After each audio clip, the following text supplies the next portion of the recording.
Now off screen, I've gone ahead and dragged and dropped the HandleClicks class onto each of the cubes in the scene.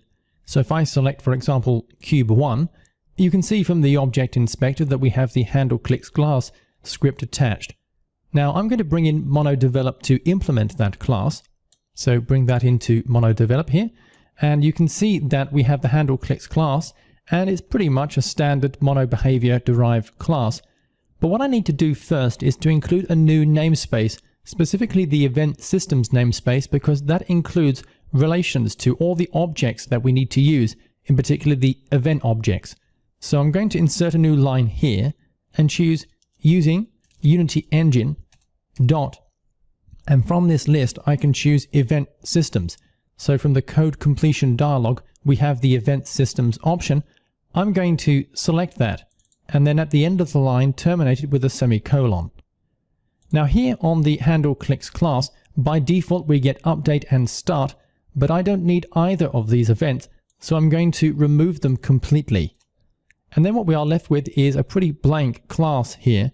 Now the event systems namespace includes a range of different interfaces that we can use, like class inheritance, to derive our classes from those interfaces to support particular functionality that Unity recognizes. So after MonoBehavior, I'm going to insert a comma and choose iPointerClickHandler. And from the code completion dialog, you can see we have the iPointerClickHandler right at the top of that list. Notice that beneath it, there are other options that we could choose to support different types of events. But in this case, I'm just going to be handling pointer clicks. So I'm going to select the pointer click handler here. And now having selected that, I could go ahead and press Ctrl S to save the code. But in doing so, I will get a compilation error.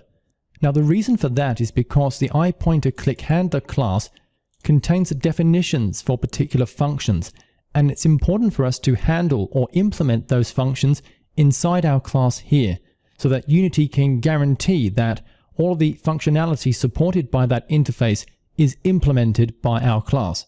In particular, we need to support the function onPointerClick, which is going to be called automatically by Unity when the pointer click happens to the object.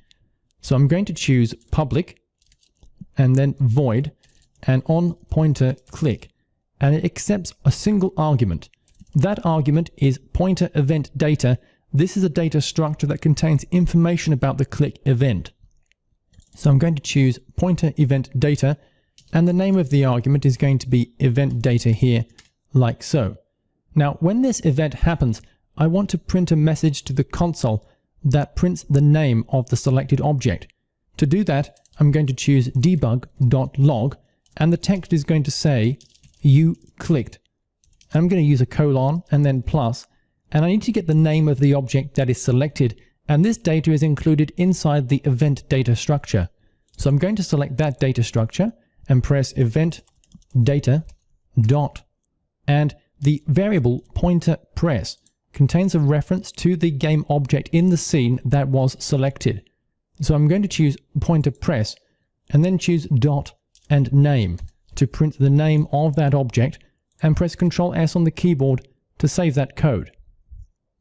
I'm going to close MonoDevelop here and minimize it and return back to the Unity engine, and Unity will go ahead and compile that code. You can see that there from the project panel.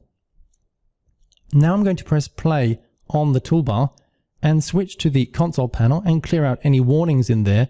And now when I click on, for example, this cube, you can see it says you clicked cube 3. If I click this one, you clicked cube 1, and here cube 2. So we have the ability to detect which cube we select, and that is very good. But in addition to this, there is additional flexibility that comes from handling clicks in this way. We can also link this functionality up to the visual scripting system. Let me show you how to do that. So I'm going to clear the console here and select, for example, this cube here. Now with this cube selected, I can choose component, then I can choose event and select the component event trigger. And when I do this, an event trigger component is added here in the object inspector. But I can click the add new event type button to handle a pointer click event. So I'm going to click that, and from the context menu choose pointer click. When the pointer click event happens, I can piece together different actions that should happen when the click happens, and I can do this all through the Object Inspector without writing a single line of code. So in this case, let's say that when this cube is selected, I want it to disappear. So to do that, I'm going to move down to the pointer click section and click the plus icon here. So I'm going to select the plus icon, and when I do that, a new entry is added.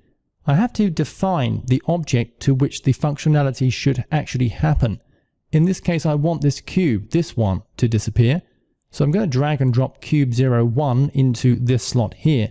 And based on that, I can choose which function and functionality I want to run on the object.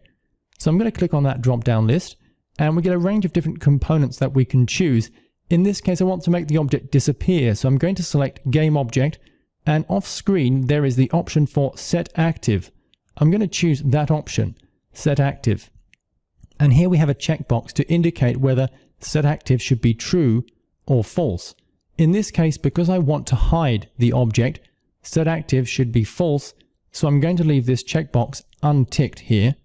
And what I'm going to do now is press play on the toolbar and click on this object. And when I do so, it disappears because it executes this code here inside the event trigger.